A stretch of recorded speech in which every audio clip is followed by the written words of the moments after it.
Hello, and welcome to the adventures of Max, the child detective. In this episode, we meet a boy named Max, who's not an ordinary 8-year-old. You see, Max has a remarkable ability to solve mysteries that baffle even the most seasoned detectives. With his sharp intellect, keen observation skills, and an unwavering determination to uncover the truth. Max is a force to be reckoned with in the world of detective work. But he's not just a book-smart know-it-all. No, Max is also street-smart, able to think on his feet and come up with creative solutions to even the toughest of problems. He's not afraid to get his hands dirty either, whether it's tracking down leads, sneaking around, and searching for clues, or even engaging in a little friendly banter with the bad guys. Now, you might be wondering why an 8-year-old needs to be a detective in the first place. Well, life in Max's town is always easy, and sometimes there's only one kid who can rise to the occasion and solve the most perplexing mysteries that come his way. Alright, let's dive into the first mystery. It's the missing lunchbox. It was an ordinary day in the neighborhood, when suddenly someone had stolen Timmy Turtle's prized possession, his lunchbox. Timmy was distraught. How could someone do such a thing? He needed Max's help, so he went straight to his house. But Max wasn't home. So Timmy went to his favorite hangout spot, the park. And sure enough, there was Max playing baseball with his friends.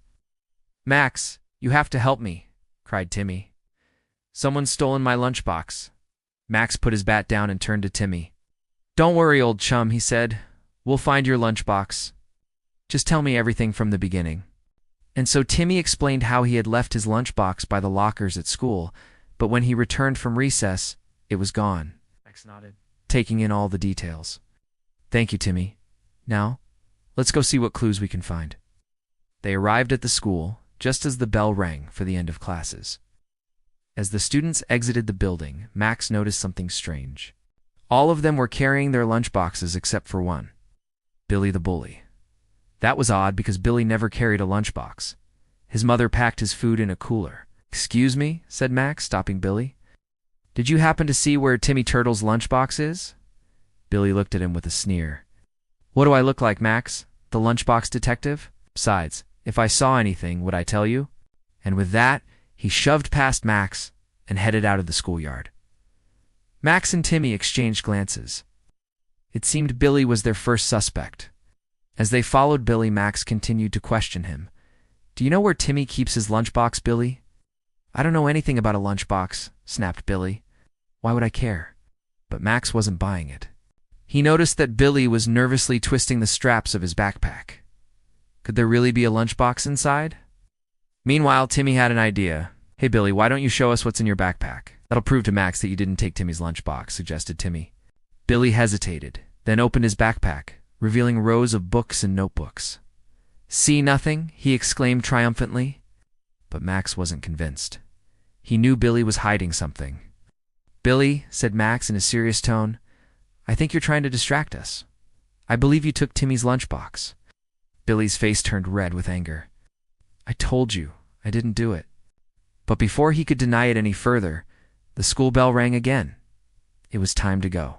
"We'll continue this investigation tomorrow, Billy," said Max. "When I find that lunchbox, you'll wish you hadn't lied to me." Billy just rolled his eyes and walked away. Back at the park, Max sat on a bench thinking about the case. Something about Billy's reaction didn't sit right with him. Why was Billy so defensive? Was he really just protecting his friend?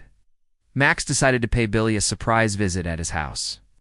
As darkness fell and the streetlights twinkled overhead, Max crept up to Billy's house.